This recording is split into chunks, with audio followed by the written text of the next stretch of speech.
See Me, See My Ability, the podcast of the ARC Southern Maryland. We're celebrating an anniversary of sorts of Kayla Carter. She's the program manager of our day program and other events out of our place in Waldorf in Charles County. What drives me, and we just were talking about our whys downstairs in our meeting with my employees, but I want to have the best program that there is around. I want my clients to have the most opportunities. I want them to know that they can live the same life that I live, if not better. So that is why I, strive hard to give them the opportunities that they have so that they know they can do anything that they put their minds to.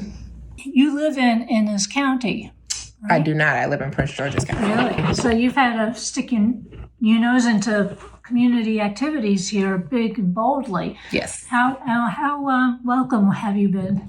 I think everyone that I have met thus far and that we've worked with have been great. In the beginning, when I reached out to different businesses for Developmental Disability Awareness Month, to see that if they would allow our clients to come in and volunteer with their business to get those employment skills, a lot of businesses felt that they didn't have a need for our volunteers. And I think that's mainly because they weren't aware of all the things that our clients can do. But the several, I think it was like 10 businesses that reached back out to me that we volunteered with, they accepted us with open arms. They were able to accommodate us if we needed any accommodations. They were very caring.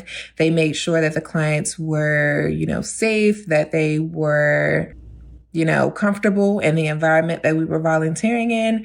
And it went so well that we have 2 opportunities that we currently volunteer ongoing. Excellent. Mm-hmm. Do you think people understand the mission that we don't want our clients to go back to the bad old days of being put out of mind, out of sight?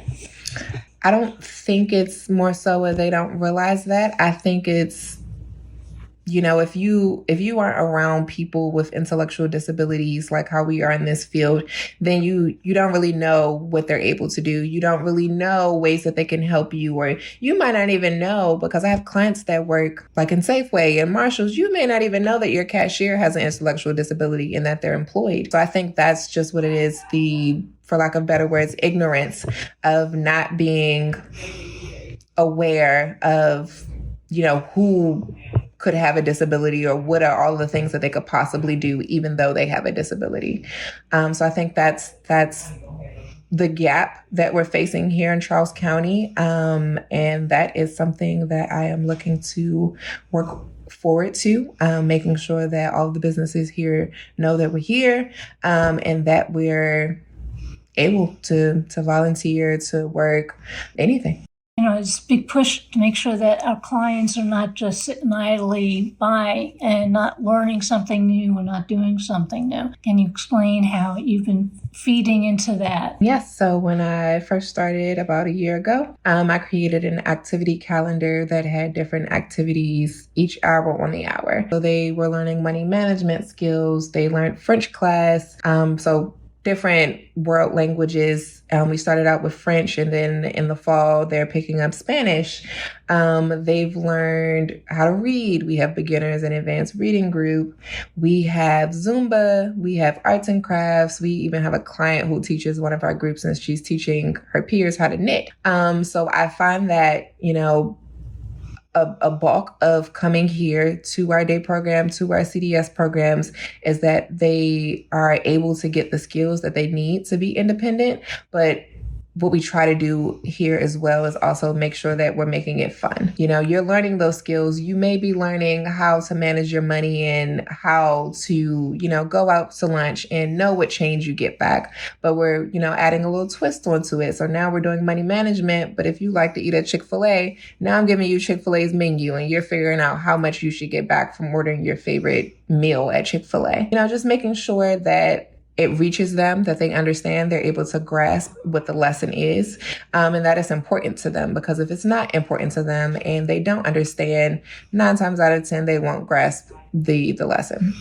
There have been some clients who or just so happy-go-lucky with doing anything? How do you know you're making progress? For me, it really is the families. We send every day like an updated list of what they did, how they behaved, how they interacted, the things that they, showed growth in. And then the parents will sign off on it so they know every single thing that they do every single day. But it's the emails that I get, the thank yous, the, hey, here's a picture of my daughter who has never volunteered a day in her life, and now she's volunteering at my church now. I sit in PCP meetings, and the meetings that I sat in a year ago compared to the meetings that I sit in now are completely different. The parents are satisfied. The CCSs, their case managers, they're also included on all of the, recap pictures and emails that I send. So the CCSs know the work that we're doing. So everyone all around is aware, and it's just great because everyone is extremely satisfied. Are there any resources or cheat sheet that you use to find places and events in Waldorf and the rest of Charles County? Yes. What I like to do, I like to look on TikTok to see, what's the newest thing in Waldorf, or where can we go in Waldorf. I like to look at Eventbrite to see what events they have in this area during the daytime that we provide services. And then from those two things, if I can't find anything that we specifically can go to, I try to replicate that here in the office. I think we just had Cinco de Mayo. We had tacos. We got tacos from Taco Bell. We got tacos from Chipotle and bowls. And then we had a frozen mocktail. So we created in little cute little luau glasses. We had frozen mocktails. And so we, they had a great time. They, didn't feel like they were missing out because we didn't go to a Mexican restaurant or anything like that. We're able to also replicate any event and give that to them here. One of the favorite places in our Paul Mellon Court space is our sensory room, where both staff and clients can go for some peace and personal space. Oh, yeah, no, the sensory room is my favorite room in this office. Oftentimes, you can find me in there. There's a nice beanbag on there to go and sit and, get away from the day program and all of the activities that we have going on. And they are a very energetic group. So it's, the volume in there is pretty loud. So if we have clients that want to come upstairs and, recharge their social battery, they can do that. On our next episode, I'll be talking with ARC Southern Maryland nurse Beth Wolf about the attributes of the sensory room she designed in our Lexington Park, St. Mary's County space. I hope you'll subscribe and check out that podcast. See Me, See My Ability is the podcast of the ARC Southern Maryland. We're found on Spotify, Amazon, Apple Podbean, and wherever you like to listen to podcasts.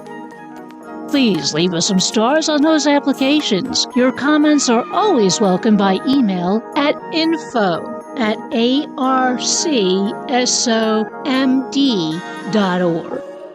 I'm Rita Rich.